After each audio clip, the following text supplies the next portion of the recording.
पिछले 2 रोज से पाकिस्तान और भारत की फौजों के दरमियान तानातनी की वजह से पाकिस्तान के 6 शहरी और 1 फौजी जवान अमर हो गए। पाकिस्तान की फौज ने भी भारत की धज्जियां उड़ा दी और इनके 9 सिपाही मार गिराए। इनके 3 कैंप्स भी तबाह हो गए। आपको ये आगाह करते चले कि जनरल रावत का बयान आता है कि पाकिस्तान के 3 कैंप भी तबाह हुए हैं, लेकिन जनरल रावत इतने अच्छी पोस्ट पर बैठे हुए हैं, जिम्मेदार शख्स है, जिम्मेदारी से बात करनी चाहिए। अगर पाकिस्तान का कोई नुकसान हुआ है या पाकिस्तान के कैंप गए हैं तो भारत के सफारतकारों का यह काम है इंटरनेशनल मीडिया ले और वहाँ जाकर पहुँचे और देखे कि पाकिस्तान का नुकसान हुआ क्या है। जो नुकसान हुआ है, DGISPR साहब ने तमाम की तमाम चीजें दुनिया के सामने वाजिया की और बताया कि जो भारत के जनरल रावत ने बयान दिया है कि पाकिस्तान के कैंप्स भी तबाह हुए हैं, तो बिल्कुल सरासर झूठ है। राजनाथ सिंह कश्मीर और लद्दाख सेक्टर का अगले सोमवार को दौरा करने वाले हैं। आपको ये बताते चलें कि राजनाथ सिंह की ये स्ट्रेटेजी है कि उनके दौरे हुकूमत में कश्मीर जो पाकिस्तान के पास है वो भी भारत के साथ आके मिल जाए और लद्दाख सेक्टर भी भारत के साथ आके मिल जाए। इस तमाम तरह सिनेरियो को देखते हुए भारत की फौजों ने अपना नाम बनाने के लिए और राजनाथ सिंह को खुश करने के लिए पाकिस्तान की शहरी आबादी को निशाना बनाया और लद्दाख सेक्टर में भी जो चाइना के अंदर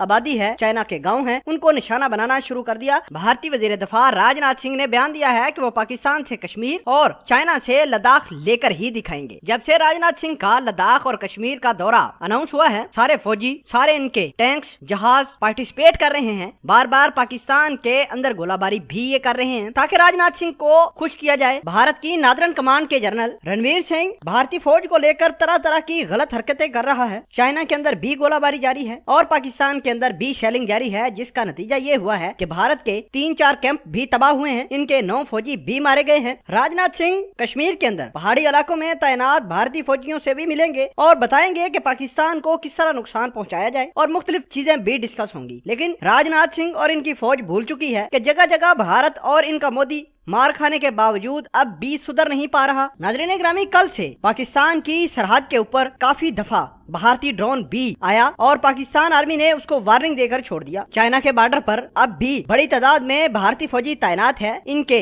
M777 टैंक्स इस्तेमाल कर रहे हैं और शदीद गोलाबारी चाइना के अंदर कर रहे हैं। चाइना भी मुंह तोड़ जवाब दे रहा है और भारत वहां से भी जूते खा रहा है, इधर पाकिस्तान से जूते खा रहा है। अब आपको ये बताते हैं कि राजनाथ सिंह असल में चाहते क्या है। राजनाथ सिंह ये चाहते हैं कि पाकिस्तान को चाइना ने ब्लैक लिस्ट होने से बचाया क्यों। भारत ने बड़ा जाल बुना था कि पाकिस्तान इस दफा FATF के शिकंजे में आ ही जाएगा, लेकिन चाइना ने FATF को मुतमिन किया कि पाकिस्तान के अंदर किसी किस्म की कोई इलीगल चीज है ही नहीं और भारतीयों ने जो प्लान बनाया था वो सारा का सारा चौपट हो गया। अब भारत को ये गुस्सा है और इसी वजह से ये शेलिंग भी कर रहा है लाइन ऑफ कंट्रोल के आसपास, शहरी आबादी को निशाना भी बना रहा है। बहरहाल भारतीयों की किस्मत में जूते लिखने हैं। पाकिस्तान आर्मी से रोजाना मार खाते हैं और ये खाते ही रहेंगे। पाक फौज जिंदाबाद।